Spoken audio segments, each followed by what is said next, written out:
꽃들과 푸르른 초목들이 피어나는 이제 봄의 길목에서 축복된 주일 귀한 예배에 오신 여러분과 국내외 유튜브의 모든 성도님들을 축복하고 환영합니다. 오늘 또 하나님의 은혜와 영광이 우리 모두에게 충만히 임하기를 축원드립니다.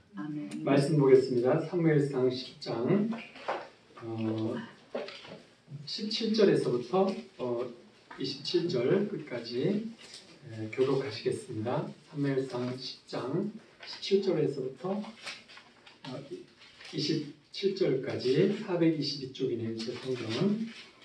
사무엘이 백성을 미스바로 불러 여호와 앞에 모으고 이스라엘 자손에게 이르되 이스라엘 하나님 여호와께서 이같이 말씀하시기를 내가 이스라엘을 애굽에서 인도하여 내고 너희를 애굽인의 손과 너희를 압제하는 모든 나라의 손에서 건져내었느니라 하셨거늘 너희는 너희를 모든 재난과 고통 중에서 친히 구원하여 내신 너희의 하나님을 오늘 버리고 이르기를 우리 위에 왕을 세우라 하는도다. 그런즉 이제 너희의 지파대로 1000명씩 여호와 앞에 나오라 하고 사무엘이 이스라엘 모든 지파를 가까이 오게 했더니 베냐민 지파가 뽑혔고 베냐민 지파를 그들의 가족별로 가까이 오게 하였더니 마드리의 가족이 뽑혔고 그 중에서 기스의 아들 사울이 뽑혔으나 그를 찾아도 찾지 못한지라. 그러므로 그들이 또 여호와께 묻되 그 사람이 여기 왔나이까 여호와께서 대답하시되 그가 친구들의 사이에 숨었느니라 하셨더라. 그들이 달려가서 거기서 그를 데려오매 그가 백성 중에 서니 다른 사람보다 어깨 위만큼 컸더라. 사무엘이 모든 백성에게 이르되 너희는 여호와께서 택하신 자를 보느냐 모든 백성 중에 착한 자가 없느니라 하니 모든 백성이 왕의 것을 외쳐 부르니라. 사무엘이 나라의 제도를 백성에게 말하고 책에 기록하여 여호와 앞에 두고 모든 백성을 각기 집으로 보내매 사울로 기부와 자기 집으로 갈 때에 왕이 그들에게 부족한 자들과 함께 가느니라. 다 같이 어떤 비냐민이 이르되 이 사람이 어떻게 우리를 구원하게 되냐 하고 멸시하며 예물을 바치지 아니하였으나 그는 잠잠하였더라. 이제 사무엘서를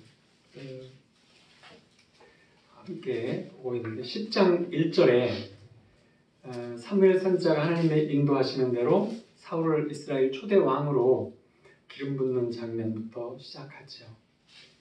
사무엘을 통해서 하나님의 뜻을 알았지만 그래도 이제 불안하고 내면에 확신이 안 되는 사울이었어요. 그래서 미천한 내가 어찌 이스라엘 전체의 왕이 될 수 있는가라는 불안한 마음을 하나님께서 세 개의 징조를 보여주시면서 확신을 주세요. 첫 번째는 이제 라헬의 무덤 근처. 라헬의 무덤이 어디에 있죠? 베들레헴에 있어요. 그쪽에서 이제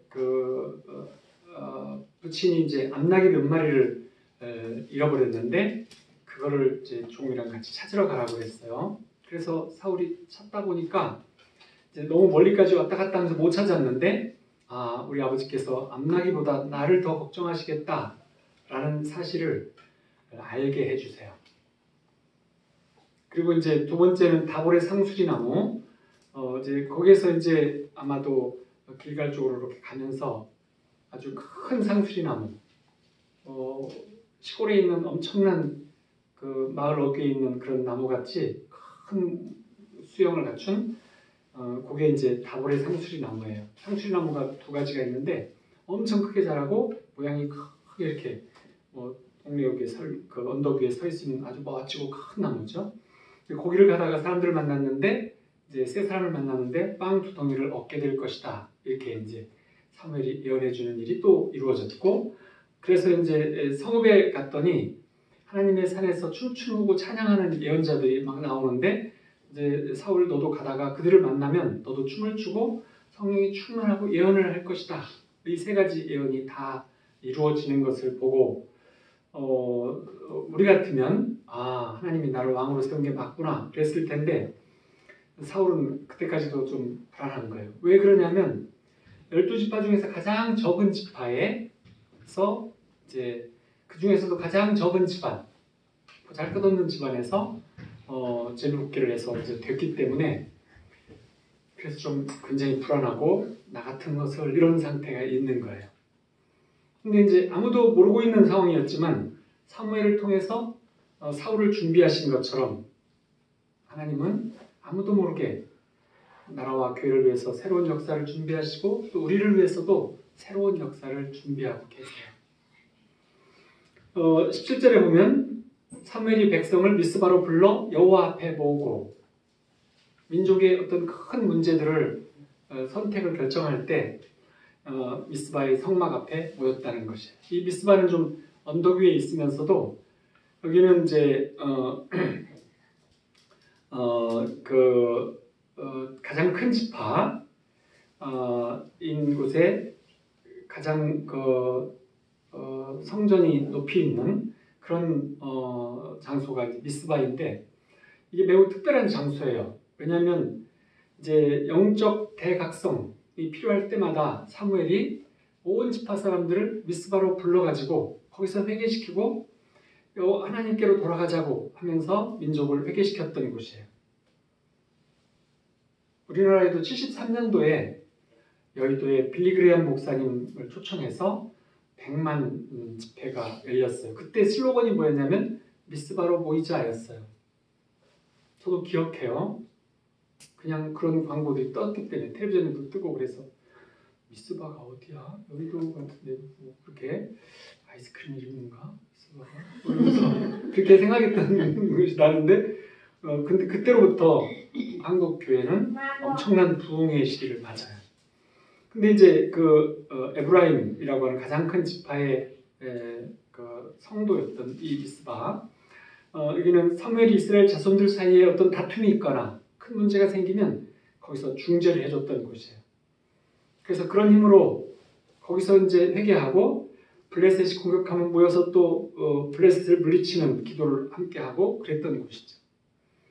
그래서 이제 사사시대 때는 12지파로 이렇게 나눠져서 이제 각자 기도하고 지냈는데 이제 처음으로 하나의 민족으로 모여서 기도하게 되는 곳, 거기가 바로 미스바였어요.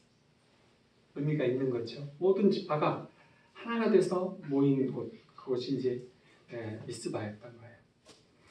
사무엘은 백성들을 그 미스바로 총집결을 시켜서 첫 번째 왕 사울을 세우는 거죠.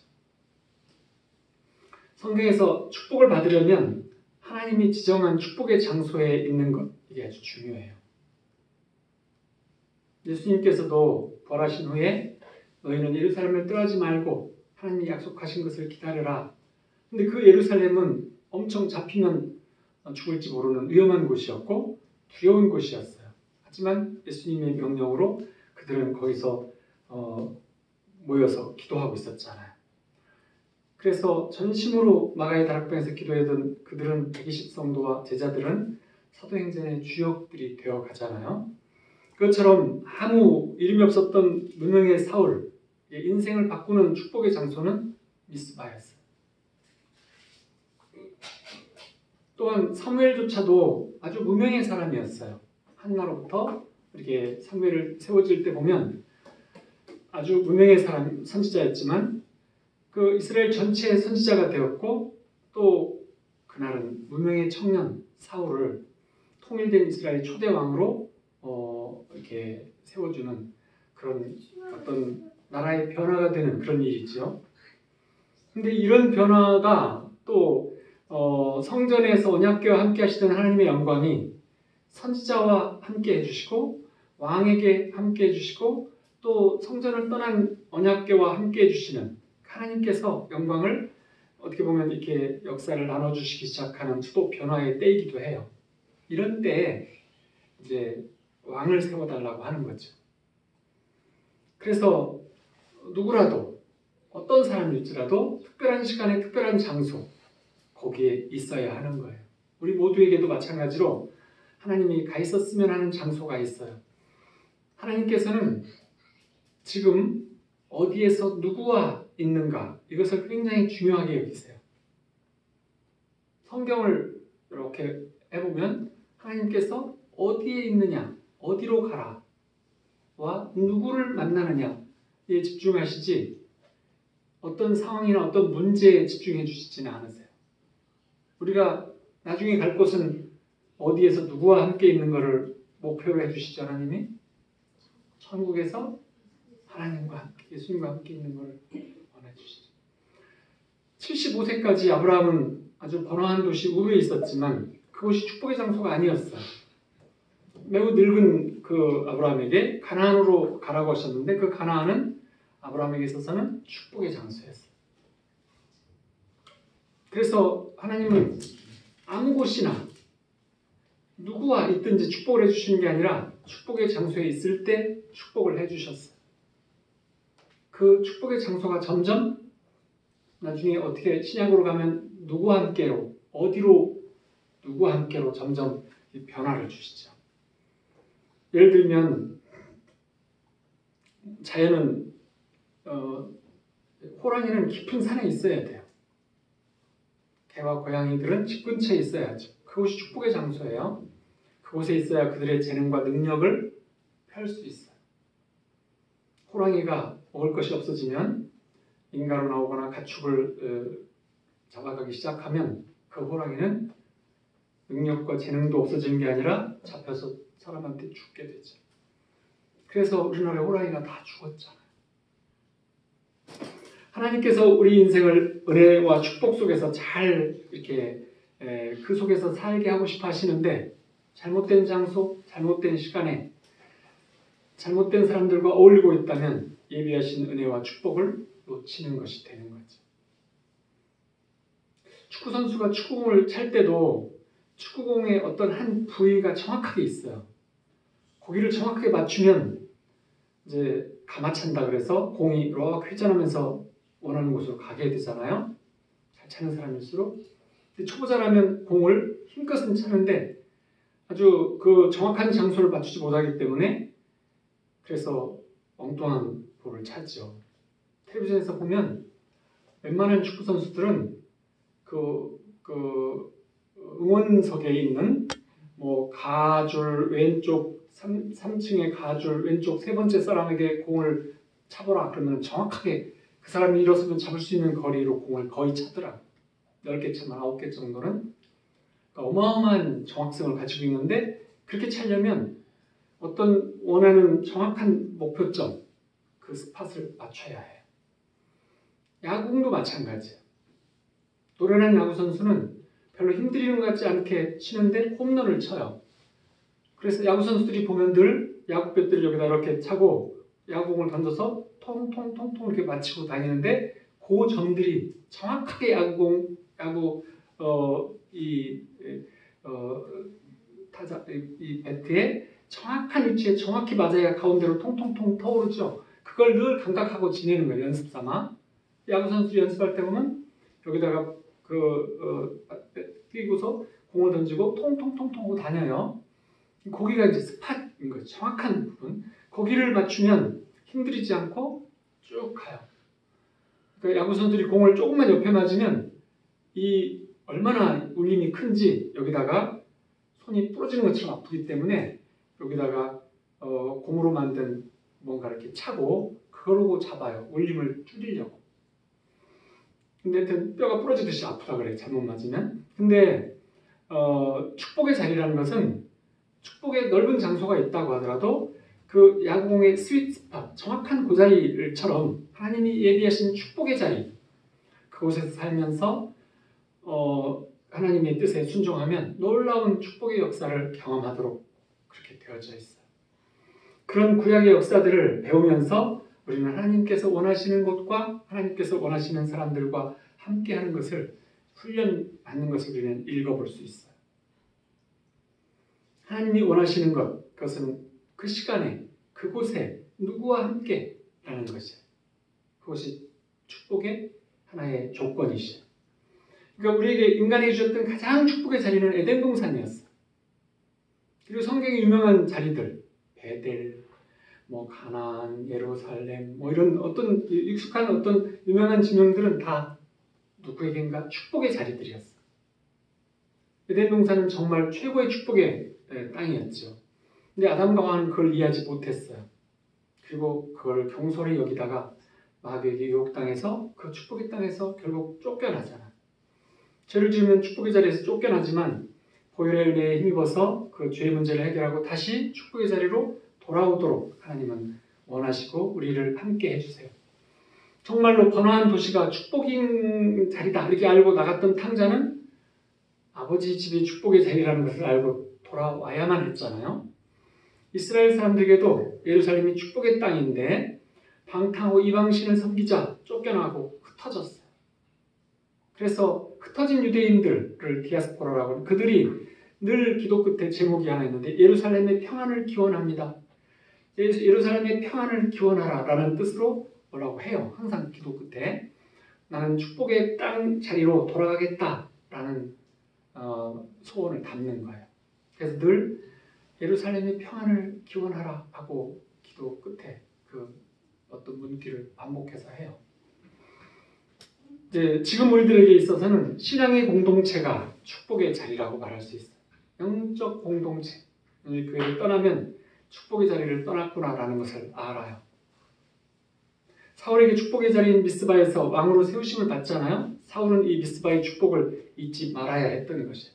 18절 19절에 보면 이스라엘 자손에게 이르되 이스라엘 하나님 여호와께서 이같이 말씀하시기를 내가 이스라엘 애굽에서 인도하여는 너희를 애굽인의 손과 너희를 압제하던 모든 나라 손에서 건져내었느니라 하셨거늘 너희는 너희를 모든 재난과 고통 중에서 친히 구원하여 내신 너희 하나님을 오늘 버리고 이르기를 우리 위에 왕을 세우라 하는도다. 그런즉 이제 너희의 지파대로 1000명씩 여호와 앞에 나오라 하고 인간의 왕을 세우는 일은 하나님의 마음을 아프게 하는 것이다 라는 것을 일러주고 계세요.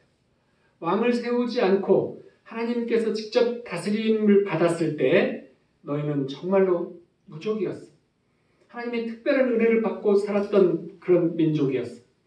그리고 언제든지 하나님 앞에 돌아가서 그 은혜와 축복을 누렸던 것, 그것을 너희는 모르고 지금 인간의 왕, 다른 나라 원한다고 해서 사람이 사람을 다스리는, 하나님이 직접 다스리지 않고 사람이 사람을 다스리는 그 제도를 너희는 원하느냐 하고 하나님께서 함께 하나님께서만 다스리실 때가 축복이었구나라는 걸 모르느냐 하고 물으시는 거예요.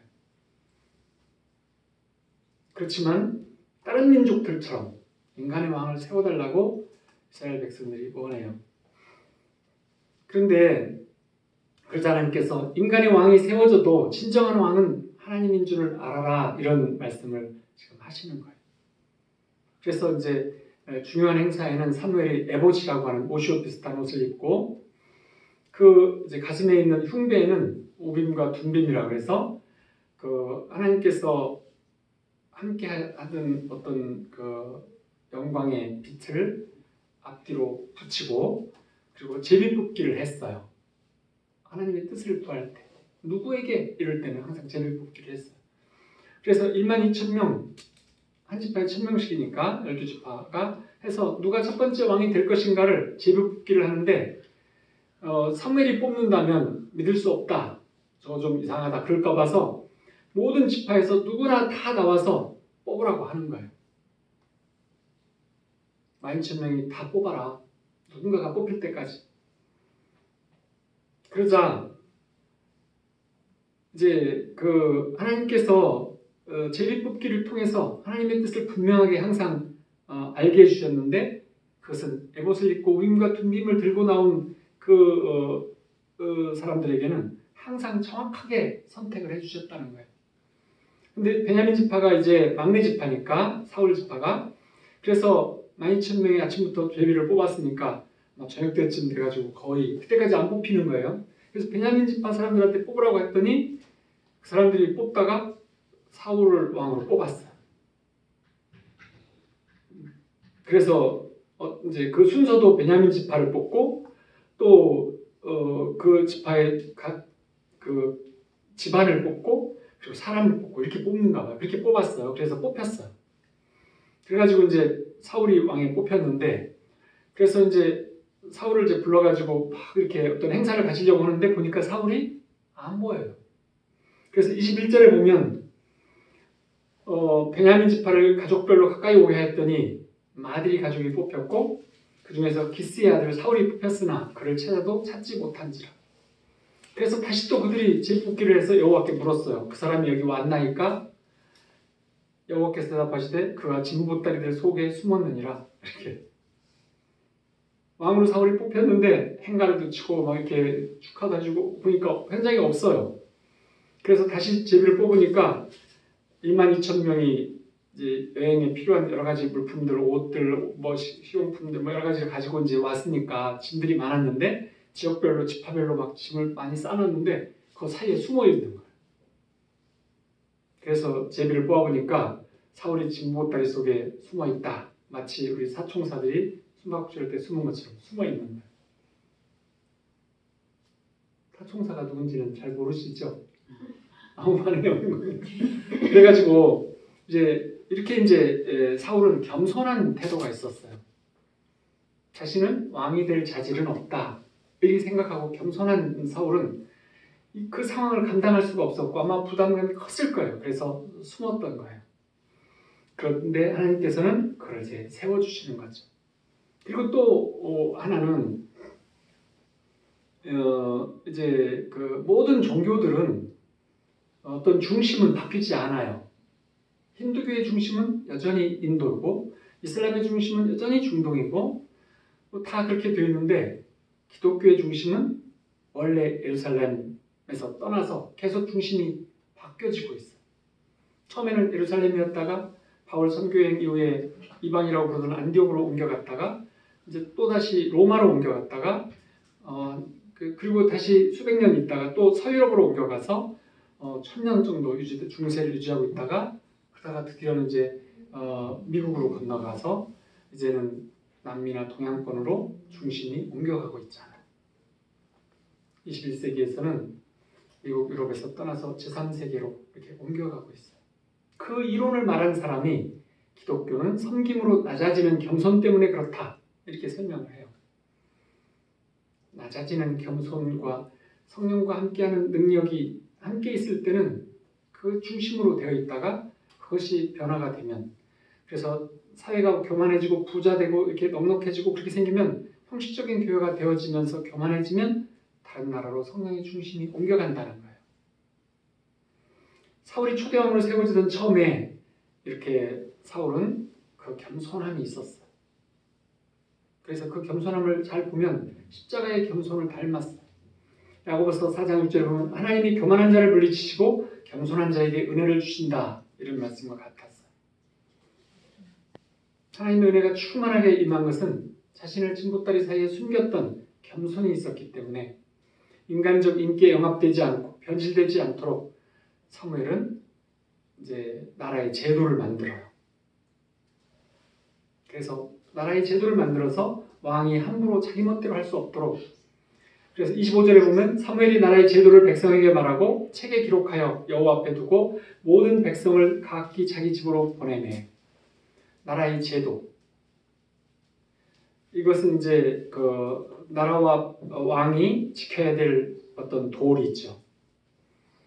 하나님의 말씀으로 정한 제왕의 도, 백성의 도, 이것을 정했던 거예요. 사무엘이 문서화해서 이 하나님이 정한 이 그 나라의 제도를 매년 읽고 그렇게 하면서 회개하면서 그 본질로 자꾸 가까이 가도록 이렇게 해줘야 되는데 점차 사울은 하나님의 뜻보다는 사람의 눈, 사람의 말들을 의식하면서 자기 세상에 급한 어떤 상황이 되자 변질을 하게 돼요. 믿는 이들에게는 하나님의 눈, 성령님의 뜻, 다시 말하면 가장 그걸 의식하면서 사는 것, 그것이 겸손이라고 말할 수 있어요. 사울이 12지파에서 지지받고 초대 왕으로 뽑히는 과정이 순탄하진 않았어요. 27절에 보면 어떤 불량배는 이르되 이 사람이 우리를 어떻게 구원하겠느냐 하고 멸시하며 예물을 바치지 아니하였으나 그는 잠잠하였더라. 이제 이 불량배들, 사고를 치는 사람들, 사울이 왕 되는 것을 축하하기보다는 비아냥 거였어요. 왜 그랬을까요? 작은 지파, 보잘것없는 집안에서 왕이 나왔는데 자기들은 큰 지파에 거기서 행세하던 집안의 사람들은 어쩌면 나일 거야 이렇게 생각했었는데 엉뚱하게 작은 지파, 보잘것없는 집안에서 되니까 저것이 뭐 이렇게 하면서 이제 비아냥거리고 우습게 알고 함부로 말했던 거죠. 어쩌면 하나님께서는 나를 왜 안 하시고 저런 이렇게 하면서 이제 멸시하고 예물도 바치지 못하고 하고 싶지 않은 거죠. 그랬지만 사울은 잠잠했어요. 만약에 우리가 알던 사람이 TV에 나오면 저 친구 나보다 그때는 못했었는데 이렇게 말하는 경우가 있잖아요. 남을 깎아내리는 사람. 높게 평가해주는 사람, 이게 남을 깎아내리는 사람을 높이 평가하는 사회는 아니에요. 남을 깎아내리는 사람은 세상 사람이 그를 높이 평가해주지 않아요. 그리고 남을 막 깎아내리기를 자주 하면 좀 없어 보이기도 하고, 마음이 넓은 사람, 마음이 큰 사람은 남을 깎아내리지 않아요. 자기 주변에서 누가 성공을 하면 그걸 축복하고, 또 진실로 그걸 기뻐해주지 못하는 사람은 절대로 그 사람을 넘어갈 수가 없어요. 그래서 그 사람을 넘어서는 진짜 큰 사람 되기를 원한다면 하나님이 늘 함께 하심을 확신하면서 시기에 질투하지 않고 진실로 성공을 축하해주는, 그러면 돼요. 하나님께서 가까운 사람을 높이셨다면 우리를 비참하게 하려고 그렇게 해주신 게 아니라 멀지 않아 우리도 높여주시려고, 그래서 그 디딤돌로 되게 해주시려고 해주시는 거예요. 역사에서 보면 어떤 한 사람을 높여주면, 다윗을 높여주면 솔로몬은 더 높여주셨잖아요.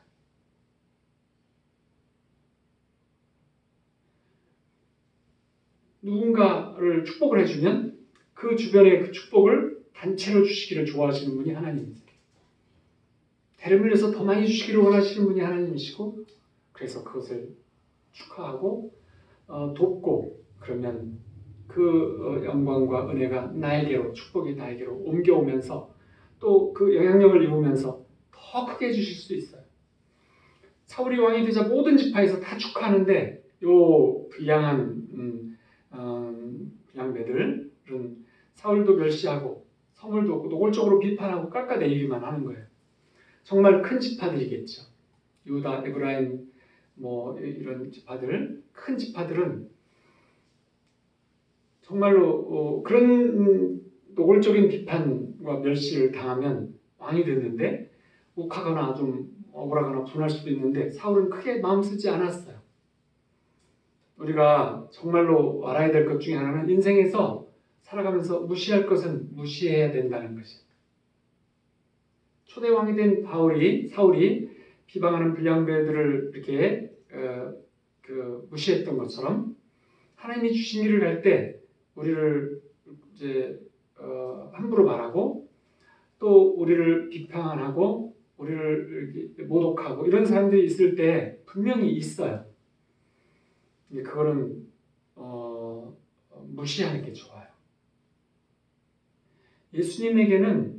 예수님을 따르고 그 앞에 나가서 치유를 받고 구원을 받고 하려고 하는 많은 사람들이 있었는 반면에, 또 수없이 또 많은 사람들이 예수님을 공격하고 비방하고 험담했어요. 그렇지만 예수님에게도 있었던 그런 일들을 가지고, 그리고 예수님은 그들을 항상 무시했어요. 무시는 아니고 신경 쓰지 않았어요. 근데 우리는 그런 걸 가지고 막 한마디 들으면 묵상하고 밤잠 설치면서 막 이러면 안 되는 거죠. 우리가 하나님께 죄를 범한 일 때문에 듣는다면 모르지만 그건 회개할 일이고, 그렇지 않다면 그들을 좀 신경 쓰지 않아도 돼요. 우리가 받아들이지 않고 그냥 묵묵히 우리 일을 하면 돼요. 성경보다 악플을 더 열심히 찾아서 읽는 사람들이 있어요. 그리고 그걸 묵상하면서 왜 그랬을까? 하면서 막 밤새 신경을 쓰는 사람들이 있어요. 악플은 읽어볼 가치가 없는 것이고, 또 비방하는 자들하고 싸우면 우리의 내면이 점점 까마귀처럼 까매져. 하나님이 세운 사울은 그런 불량한 비방자들에게 화를 내거나 처벌을 했다고 하더라도 사울에게 명분은 있었을 거예요. 그렇죠? 혼을 내줬어도 명분이 있었을 거예요. 왕이니까. 하지만 초대왕이 된 사울은 그런 비판자들과 싸우지도 않았고, 그리고 그들과 싸우면 같은 수준으로 내려간다는 걸 알았어요. 그래서 그 왕으로 세움받기 직전에 사무엘을 통해서 성령의 터치함을 받았잖아요. 춤추고 예언하는 것을 받았어요. 근데 그거를 깊이 있게 유지하지 못한 것 같아요. 우리가 사무엘 상하서를 읽으면서 이 사울과 다윗이 비교되면서 나와요. 하나님께서는 사울이 하는 걸 잘 봐라. 지극히 영적으로 출발했다가 인간적으로 끝나는데 그는 성령으로 출발해서 육적으로 끝나는 사람인데 그가 모든 것들을 잘 보면 정말 다윗이 옷깃을 떼어가지고 가서 종된 사람을 뭘 그리 벌레 같은 사람을 뭘 그리 죽이려고 뛰어다십니까 하면서 나는 정말로 사랑하고 정말로 존중하고 정말로 왕이시여 이럴 수 있으십니까? 내가 어디가 밉습니까? 나는 오로지 충성하고 나는 위해서 기도하고 이러는데 왜 그러십니까? 그러자 이제 그 사울이 엉엉 울면서 나의 사랑하는 아들아 그러면서 너는 드디어 왕이 될 것이고 나는 그만 돌아가겠다. 나를 위해서 계속 기도해라. 그러고 또 떠나가고 그리고 조금 있으면 또 어디 있다고 쫓아와서 죽인다고 와가지고 또 이렇게 하다가 또 이렇게 하고 이렇게 가면 창을 뺏고 뭐 물병을 들고 가면 갔다가 또 보여주면 사랑하는 내 아들아 내가 너를 정말 축복한다. 그럼 난 하겠다. 그러고 또 하고 뭐 이런 일들을 수차례 이렇게 하거든요.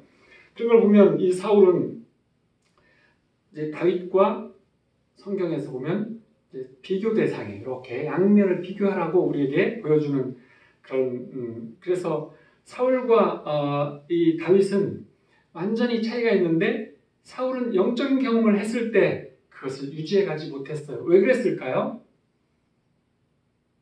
내가 안 것은 임재를 하지 않았어. 사울의 삶에서는 임재가 없었어. 다윗은 늘 임재가 있었어요. 다윗은 그 임재를 통해서 근데 다윗은 어디까지였냐면 다윗은 모든 싸움에 항상 이겼어요. 근데 싸우러 갈 때는 항상 하나님께 내가 올라가면 나한테 붙여주시겠습니까? 하고 기도하고 응답을 받고 갔어요. 모든 싸움에 나갈 때는 기도를 하고 갔는데 그때마다 기도에 응답을 주셨어요.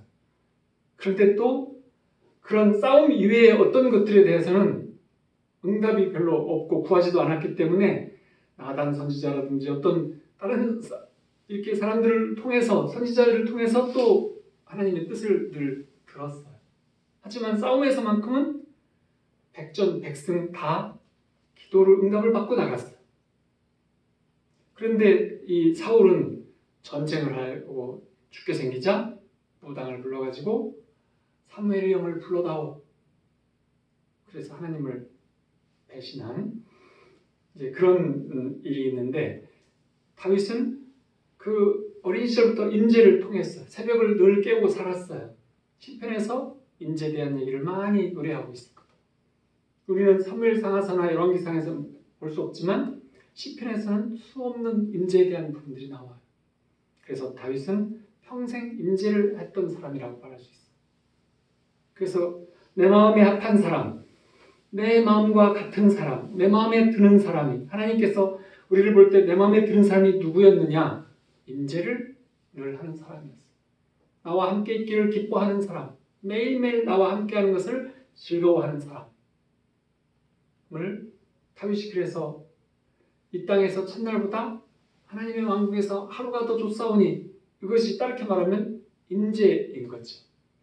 성령의 충만함과 임재를 추구했던 다윗과 영적인 경험을 했지만 인간적인 것으로 자꾸 변해가는 사울 이제 자꾸 말을 빨리 하다 보면 바울이라고 자꾸 하게 되는데 그 바울은 아닌 것 같아요. 근데 이것을 이제 비교해 주시죠.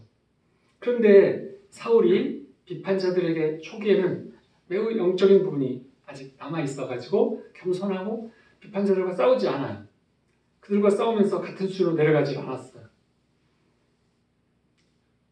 정말로 어떤 독한 것들, 세상에서 제일 독이 많은 게 앞으로 보는 것은 뱀이고 뒤로 쏘는 것은 진해이고 아니 진해가 아니고 전갈이고 뭐 이렇게 있잖아요. 이런 것들이 어떤 환경에서는 살지만 더 좀 추운 곳에서는 뱀은 살지 못해. 아무리 독이 많은 뱀도 어떤 해발 2,500, 3,000 사이를 넘어가면 보통 못 살아요. 전혀 없어요. 추운 곳에서 울릉도나 이런 섬 이런 데서 먹이가 없는 곳도 살지 못하고 그런 것처럼 악한 것들은 그보다 더 높은 어떤 수준 이상으로 올라가면 악한 것들이 활동할 수 없는 것이 와요. 까마귀 떼하고 먹이를 두고서 막 싸우던 독수리들도 서로 싸움이 붙으면 까마귀는 떼로 붙으니까 독수리는 한 마리라면 까마귀가 10마리가 막 공격을 하고 그러면 올라가기 시작해요. 까마귀 따라 올라가요. 근데 높이 올라가서 어떤 선을 딱 넘어가면 까마귀들은 다시 아이고 지치네. 하여튼 따라 오르기는 잘한다. 그럼 다시 다 내려버려요. 그래서 까마귀 떼와 독수리는 맞붙어서 싸우지 않아요. 근데 이제 까마귀 떼 우리를 쪼는 상대하고 마구잡이로 막 뒹굴어서 싸우면 우리가 이제 까마귀가 되는 거죠. 그래서 맞서지 말고 비전을 바라보고 더 높이 날아오르면 우리는 독수리가 되는 거예요. 오직 하나님을 바라보고 올라가는 것. 그래서 독수리를 노래하잖아요. 우리가 높이 더 높이 독수리같이 이렇게 하나님의 큰 용사인 우리는 큰 싸움을 싸워야 하는 것이지 작은 싸움을 하는 것은 좋지 못해요. 세상에서 큰 싸움이 뭐예요? 악한 마귀와 싸우는 거죠. 그리고 작은 싸움은 사람들과 싸우는 거예요. 사람들과 싸우면 나의 에너지를 낭비하고 많은 관계들을 해치게 돼요. 권투 선수가 있다든지 태권도 국대 선수가 있는데 국제 시합을 앞두고 어떤 문제 가지고 동네 불량배라고 한바탕 붙으면 심각해지잖아요.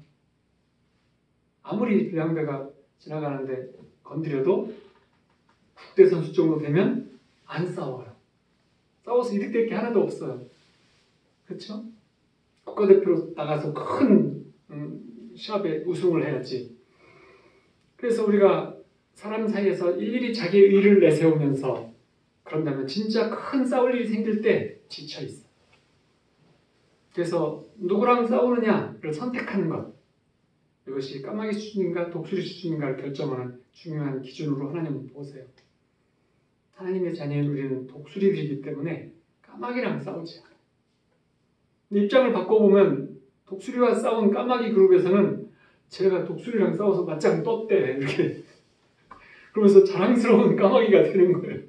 그런 기회를 주는 거죠. 예수님은 할 수 있다는 모든 사람들과 화평하라 말씀하셨어요. 그러면서 빌라도나 누구랑도 싸우진 않으셨어요. 예수님 눈에 그들은 누구였기 때문이에요? 까마귀들이었기 때문에. 예수님 눈에 까마귀들이었어요. 우리를 비난하는 자들과 싸우지 마시고 그들의 마음, 그 어떤 마음을 마음에다 품고 분노를 되새김질하는 삶을 살지 말아야 합니다. 우리는 하나님의 용사라고 늘 말하는데 우리를 비판하는 사람들하고 싸우면 그들은 우리 수준으로 올라오는 거고 우리는 그들 수준으로 내려가는 거예요. 우리는 또 칭찬하고 나를 도왔던 어떤 사람들의 말은 금방 잊고 살지만 비방하고 비난하는 사람은 매일 그를 묵상하고 그렇게 되기가 쉽잖아요. 어떤 사람이 그랬대요. 회사 간부한테 정말 막 무시당하고 멸시당하고 막 힘들게 괴롭힘을 당해가지고 너무 마음이 아파서 끙끙 앓다가 회사를 옮겨버렸어요. 그런 뒤 10년쯤 지나서 우연히 그 상사를 만났어요. 그런데 기막힐 일은, 환장할 일은 내가 누군지 알아보지를 못하더래요. 10여 년 동안 상처들로 막 일을 가면서 살았는데 그 친구를 만났는데 나를 기억도 못해요. 기가 막힌 일이죠. 내가 정말로 저 쓰레기가 달린 독화살을 맞고 그토록 마음 아파했었는데 정말 허무하게도 나를 알아보지도 못하네. 그럼 나 혼자는 뭐 한 거예요? 혼자? 허무한 일이었죠. 어리석은 일이었어요. 그와 같은 거예요. 그 대상으로 바꿔서 보면 정말 당신이 누구더라? 이렇게 그거 어쩌자는 거예요. 나는 막 일을 갈았는데.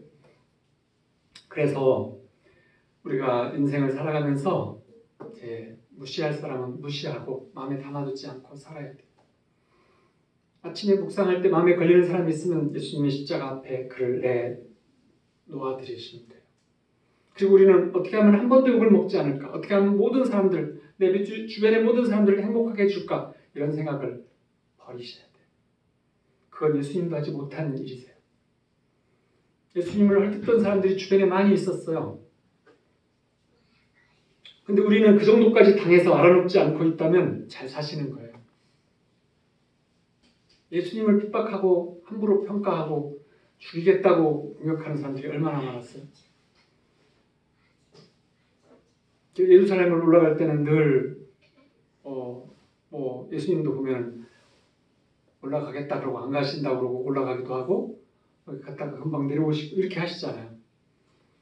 근데 우리가 흔히는 우리를 비난하는 사람을 내 편으로 만들려고 그의 모든 원하는 것들을 다 들어주잖아요. 그럼 더 큰 걸 원해요. 그래서 결국 관계는 깨져요. 깨지고 나면 우리를 헐뜯어요. 그것이 일반적이에요. 그림책을 보면 그런 그림이 많아요. 상담 그림책을 보면 이런 일이 있어요. 어떤 세계적인 설교사인 목사님이 은퇴를 한 후에 기독교 잡지사 유명한 기자가 이제 인터뷰를 했는데 이렇게 물었어요. 목사님은 다시 젊은 시절로 돌아가서 다시 목회를 시작한다면 지난 살아오신 것하고 무엇을 다르게 살고 싶으신 것이 혹시 있으세요? 그러자 그 은퇴하신 목사님 이렇게 말했어요. 저는요. 나를 비판하는 사람들에게 일일이 응답해주고 모든 사람이 나를 이해해주고 좋아해주도록 애쓰면서 세월을 보냈는데 지금 다시 그때로 돌아간다면 무시할 사람은 무시하고 오직 하나님만 바라보고 사역은 고르게 하고 살겠습니다. 이렇게 했대요. 언젠가 천국 심판대에 섰을 때 예수님이 우리를 심판하는 것이지 우리를 비난하고 무책임하게 했던 그 사람들이 우리를 심판하는 것은 아니지요. 악을 선으로 이기라고 하는데 사울이 그들을 무시하고 다 털고 갈 수 있었던 것들은 그 옆에 또 좋은 친구들이 있었기 때문이에요. 26절에 보면 사울도 기브와 자기 집으로 갈 때 마음이 하나님께 감동된 유력한 자들과 함께 갔느니라. 이 기브와는 이제 베냐민 지파의 어떤 도시예요. 사울의 집이 있었던. 근데 이제 거기에 하나님께 감동된 유력한 자들, 하나님 앞에서 담대한 자들, 성령이 충만하고 하나님 일을 앞세우는 자들, 이들과 함께 갔어요. 사울 주변에 하나님이 늘 만져주셔서 사울 옆에 붙여주신 사람들이 있었다는 거예요. 그것은 성령께서 감동시키셔서 사울 옆에 붙여준 하나님의 사람들이에요. 우리와 가장 최측근의 사람들, 가장 항상 교제하고 영향력을 끼치는 가장 근접한 어떤 이 원안의 사람들을 영어로 이너서클이라고 해요. 이너서클. 인어는 어떤 안에 서클, 원 안에 가장 최근접의 원 안에. 이것은 이제 무슨 뜻으로 쓰였냐면 리더 주변의 이너서클의 사람들에 의해서 그 리더의 잠재력이 영향력이 결정된다. 이런 뜻으로 이너서클이라는 말을 써요. 대통령의 주변 뭐 이런 뜻이죠. 그런데 이 이너서클이 나와 가까이 있는 사람들, 이걸 어떤 사람들로 채우는가, 이거 굉장히 중요한 거예요. 우리 삶에서도 첫 번째는 어디에 있는가였지만 두 번째로는 누구와 같이 있는가예요. 하나님께서 중요하게 여기는 거죠. 그래서 우리도 이너서클 사람들이 어떤 사람들인가에 따라 인생이 다양하게 달라져요. 그래서 시편에 보면 복 있는 사람은 악인의 길을 따르지 아니하며 죄인의 길에 서지 아니하며 오만한 자들의 자리에 앉지 아니하고 오직 여호와의 율법을 즐거워하며 그 율법을 주야로 묵상하는 자들이에요.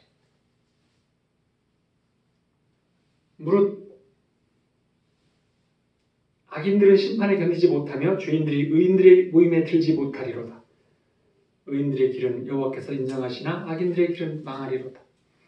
이너서클의 사람들 안에서 악인은 뭐냐면 불순종하는 사람들, 불평하는 사람들, 냉소적인 사람들, 부정적인 말을 하는 사람들, 미움이 많고 억울함이 많다고 말하는 사람들, 분열을 일으키는 사람들. 근데 이 사람들을 악인이라고 했고 죄인, 오만한 자들, 비판만 하는 자들, 이 사람들하고는 떨어지는 것이 좋아요. 이 악인과 죄인, 오만한 자들, 비판하는 자들은 왜 그렇게 되냐면 내 마음에 상처가 많아가지고 그 상처 때문에 내 모든 관심과 나의 모든 초점이 나에게로만 집중된 사람들이에요.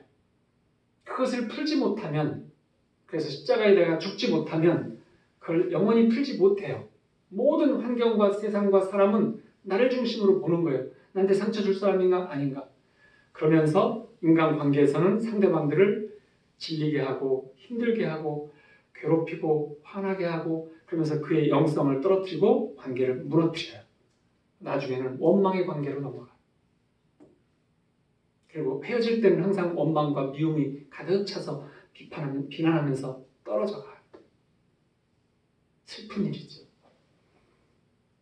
그렇기 때문에 우리가 만약에 그런 것들이 조금이라도 있다면 십자가에 나를 늘 내어놓고 십자가에 예수님과 연합해서 죽으면서 나 자신의 그 모든 것들을 예수님께 내어드리면서 예수님께서 주시는 평강과 기쁨과 안식을 누리면서 긍휼히 여기고 사랑이 많은 것을 자꾸 채워 넣어서 그걸 바꾸셔야 돼요.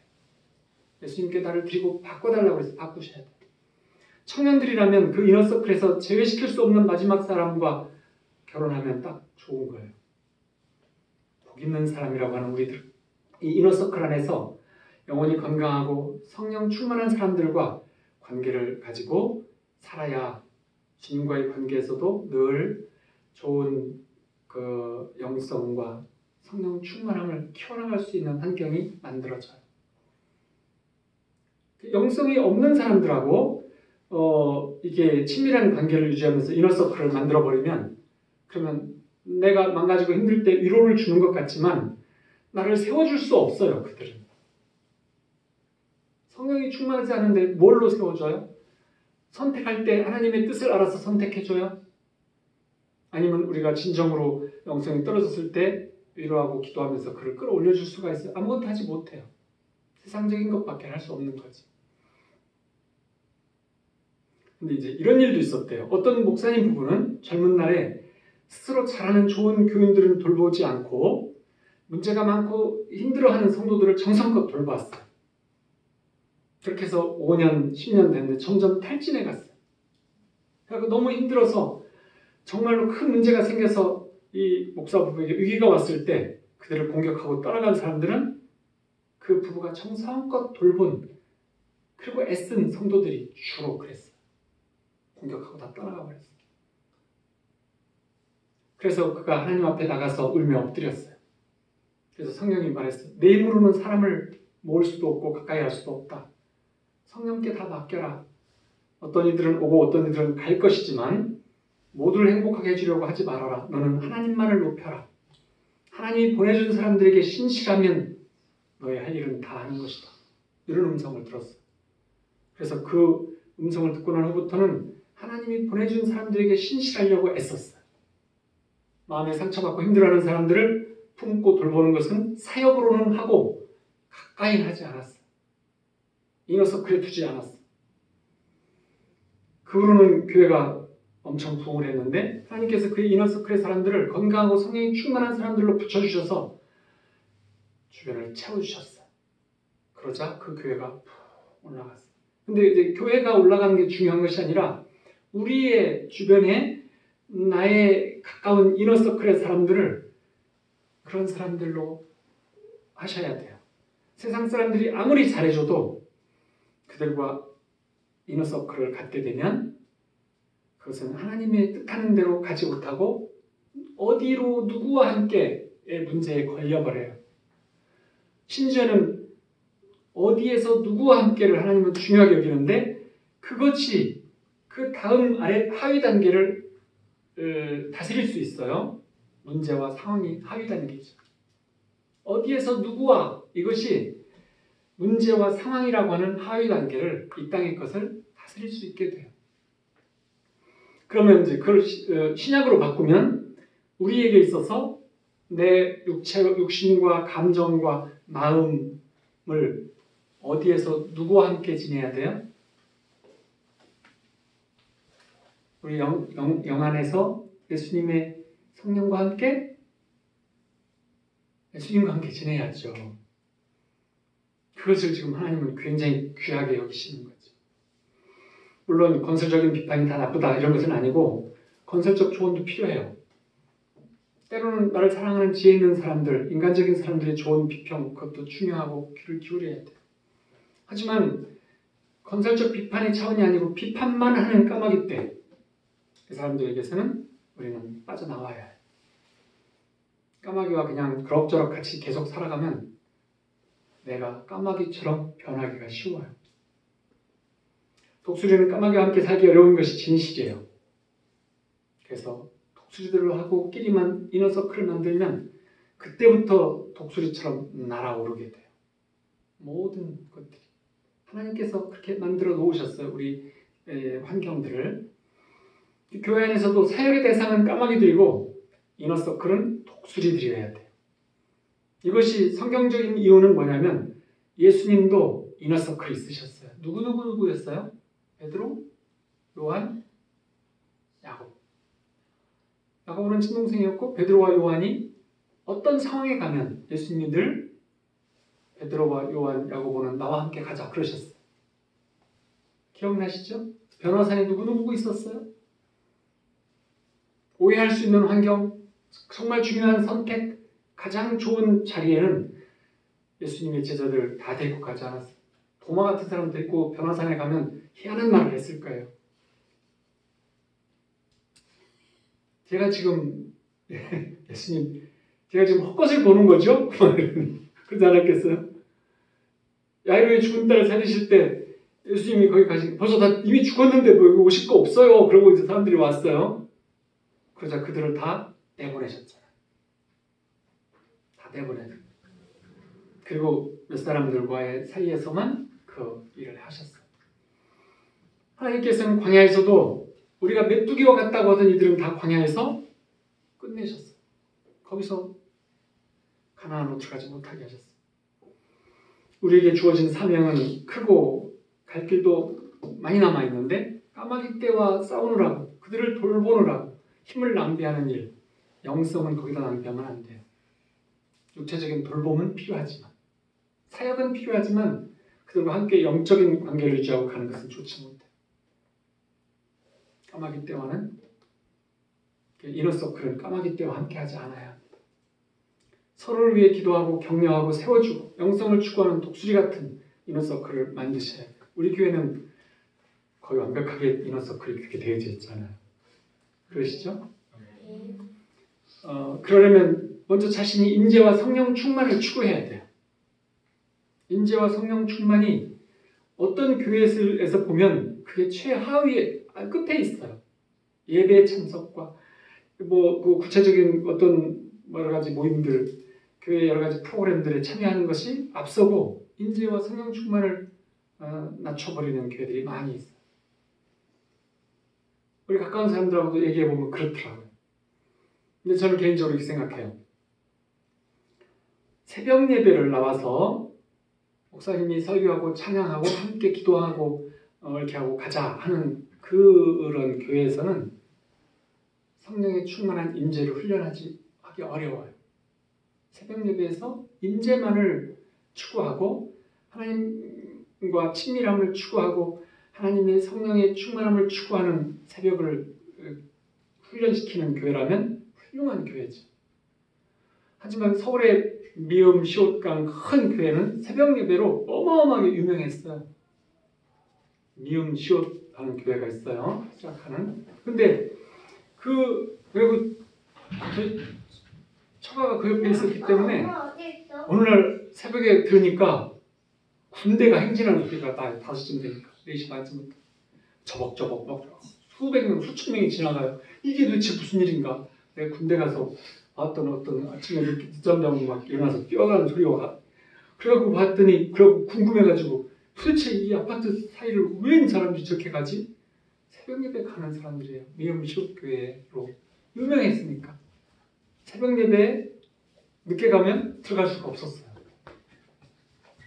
그렇게 유명했지만 나중에 그 교회가 아들한테 그 영적이지 않은 아들한테 그 넘겨주면서 그 모든 그 규칙을 어긋나면서 싸우면서 힘들어하면서 이렇게 하는 것들을 육적인 모습들을 봤을 때 그 새벽 예배는 뭐였어요? 뭐 훈련이었어요? 종교적인 사람을 만드는 훈련이었어요. 종교인들을 만들기 위한 엄청난 훈련을 시켰던 거예요. 그러니까 그것은 하나님이 원하시는 인재와 성령 충만을 추구하는 것과는 어떻게 보면 너무나 다른 길이죠. 그래서 성령을 충만하게 인재를 늘 추구하는 것 정말로 중요해요. 그래서 이제 여러분이 충만해지면 가족과 주변인에게 사역을 하셔야 돼요. 드러내지는 말고 마음으로는 사역을 하는 거예요. 이너서클로 묶이면 안 돼요. 그리고 그들이 변화하면 이너서클을 만들어야 돼요. 그건 원칙이에요. 어쩔 수 없어요. 가까워도. 아무리 가까워도. 근데 사울을 세우신 이는 하나님이신데 사울의 권위를 모독하는 것은 하나님을 모독하는 것과 같은 거죠. 그래서 사울은 나를 모독하는 사람들은 하나님께 맡기고 사울은 독수리처럼 하나님 앞에 나아가서 그 하나님께서 주시는 어떤 일들을 순종을 했어요. 초기에. 그럼 그것을 쭉 유지했어야 되는데 그 유지를 못했어요. 왜 그랬을까요? 네, 하나님의 뜻을 그때마다 알 수가 없었으니까. 그것이 꽉 막히니까 전쟁에 딱 브레셋 군인하고 딱 마주치는 어떤 순간에 두렵고 떨리는 거예요. 왜 사무엘은 어디 갔냐? 오진 않고. 이거 어떡하면 좋아? 적들은 바로 저 앞에 있고. 기다려도 오지는 않고. 온다는 시간은 한참 지났고. 무당을 불러서 좀 어떻게 좀 해봐라 하면서 하나님을 배신하는 그런 일을 하는 거지. 11장으로 넘어가면 모든 까마귀 떼 입을 다물게 하는 어떤 막 아주 놀라운 승리를 사울이 경험하게 해요. 읽어보셨죠? 네. 11장에 가면 막 그 분노의 영이 막 임해요. 그래가지고 겨릿소 2마리를 이제 쪼개 각 지파로 보내면서 너희들 이렇게 되고 싶으냐 하고 막 모여가지고 승리를 하죠. 그런 일들을 통해서 사울을 공격했던 불량한 사람들이 두렵게 되는 그런 일들을 했어요. 하나님은 원수들 앞에서 잔시상을 베풀어 주시는 분이신 거지. 그래서 비판자들이 아무리 욕하고 비난해도 우리는 하나님을 바라보고 신실하게 하나님께만 그 뜻만 받들고 순종으로 나아간다면 독수리처럼 날아오르게 되는 것이고, 그리고 그들과는 쫓아오지 못하는 그런 상황까지 가게 되는 거죠. 우리를 비방하는 자들 앞에서 우리를 높이시는 하나님을 바라보고 두려워하지 마시고 하나님과 함께하는 비전을 늘 받으면서 승리하는 저와 여러분 되시기를 소망합니다. 우리 모두가 이너서클을 성령의 용사들로 채우셔서 승리의 신앙생활을 해서 우리 자신도 회복하고 같은 이너서클 전체가 회복하고 교회가 회복하고 가정들이 회복하는 그 성령 안에서 하나님 나라의 용사로서의 삶을 은혜와 축복을 누리며 사시기를 소망합니다. 우리 함께 기도하겠습니다.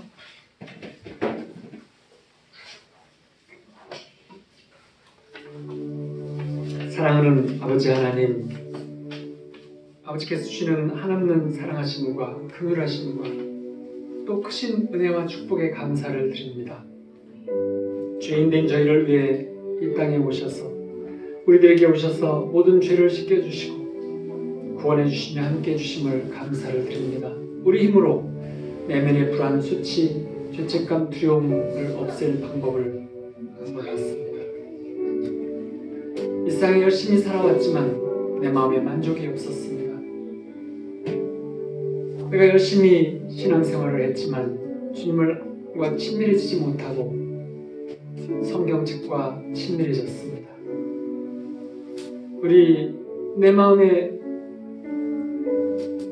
만족과 기쁨이 없는 삶을 이제 떠나서 그런 내 마음을 부인하고 나의 영혼욕을 다 십자가에 못 박습니다. 저희와 함께 계시는 성령님, 저희를 도우시고 함께 하셔서 주 안에서 내가 누구인지, 이 세상에서 내가 누구인지 늘 알아가는 시간 되게 하옵소서. 저희가 어떤 존재인지, 우리가 주님과 연합한 자로서 우리의 존재감을 확실히 알게 하시고 우리의 하늘에서의 본분이 무엇인지를 알게 하셔서 약속의 말씀을 이루는 하나님 나라를 확장하는 저희가 되게 함께하여 주옵소서. 매일매일 임재를 통해서 성령을 체험하며 성령의 충만함을 추구하고 기름 부으심으로 저희 삶을 도우시옵소서. 사울이 하나님의 선택으로 왕이 되었고 하나님 붙여주신 성령의 사람들이 있었고 그를 무책임하게 비판하는 자들에게 당하지 않고 살았음을 봤습니다. 우리를 원수의 목전에서 상을 베풀어주기 원하오니 늘 우리와 함께 하시고 우리 마음을 다스려 주시옵소서. 이 땅에 도래한 하나님 나라에 살기를 원하오니 우리를 그 땅에서 주님과 함께 살게 하여 주옵시고 주님 나라가 늘 임했음을 알려주는 시청각 교재로 사용하여 주옵소서. 나의 의지를 내려놓고 주의 생명 가운데 거하오니 주의 생명의 말씀이 내 안에서 내 심령 안에 풀어지게 하옵소서. 우리가 자녀를 용납하고 감정을 소통하며 사랑의 삶으로 긍휼의 삶으로 함께 행복해지는 삶으로 이끌어 주시옵소서. 우리 자녀들의 믿음이 계속 자라나며 예수님과 친밀한 예수님의 용사들이 될 수 있도록 성장시켜 주시옵소서. 예수님의 생명 되심을 고백하고 나아갈 때 예수와 함께 사는 것이 무엇인지 경험하고 역사를 통해서 보게 하여 주시옵소서. 성령의 충만함 견보 주심을 주옵시고 매일매일 주님의 음성을 듣고 순종하는 삶을 통하여 축복으로 인도하여 주옵소서. 저희 사랑하는 모든 종들에게 성령의 충만함과 기름 부심이 나타나게 하셔서 우리의 순종함으로 하나님 나라에서 삶이 승리하는 삶, 행복을 전하는 삶, 예수 그리스도를 전하는 삶이 되게 하여 주옵소서. 믿음의 주 되신 예수님의 이름으로 기도하옵나이다. 아멘. 우리 함께 이제 찬양하고